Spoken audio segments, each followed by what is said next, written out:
Hello, thank you all for coming. Today we celebrate the life of Paula Jean Troutman. She was born February 5th, 1956 and passed away October 28th, 1994. My mom was an amazing person. At 19, she got her registered nurse's degree.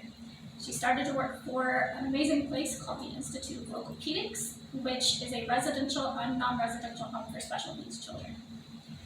When she was 20, she met my dad at a bus stop. She was crying with her luggage beside her, trying to get away from an abusive relationship. My dad drove up on his motorcycle and said, "What's a beautiful girl like you doing crying at the bus stop?" And had her hop on and dropped her luggage and took off. 5 years later, they had me. I was born at 27 weeks. Luckily, my mom had plenty of experience with special needs children.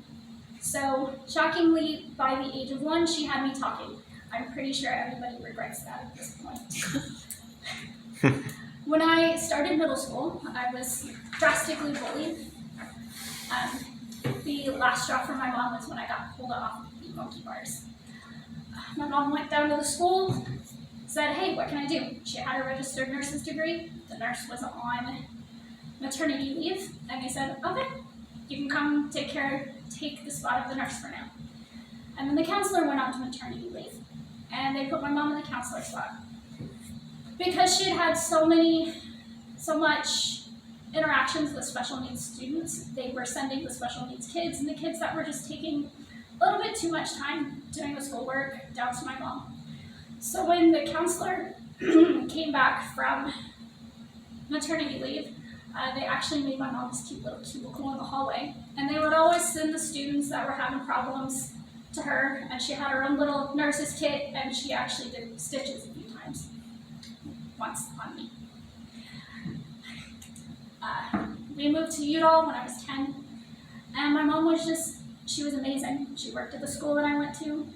Every day she'd make sure that I sang if I wanted to sing, danced if I wanted to dance. She'd want me to just go wander around the neighborhood and do whatever. I had to be home when the streetlights came on though, so that's the way that was. One day we were out camping, as we always went camping, and I woke up from a nightmare and said, "Hey Mom, I think you're sick, let's go home."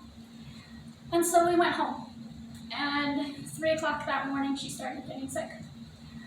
Every morning for about 3 weeks, we'd go from Udall all the way out to Wichita to go to the hospital. That's the way life was for several weeks.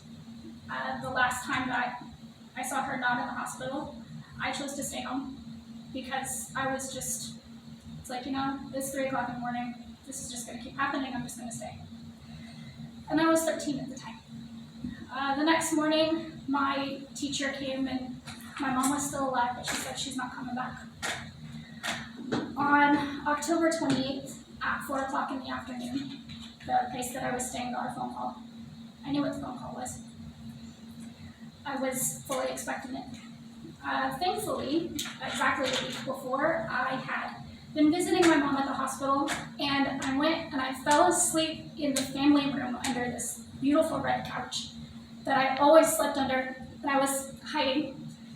And that evening, everybody thought that everybody else had me, so therefore, they left me. So I actually got to stay in the room with my mom, and we hung out and we played poker and we ate noodles, and I genuinely got to see how sick she really was. And I think that that was the most helpful to me for mourning. My mom taught me everything. She is why I am the way I am. My mom loved Jesus. She taught me to love Jesus. And she's helping me to teach others to love Jesus, and my mom was everything. Thank you all for coming. Have a wonderful day.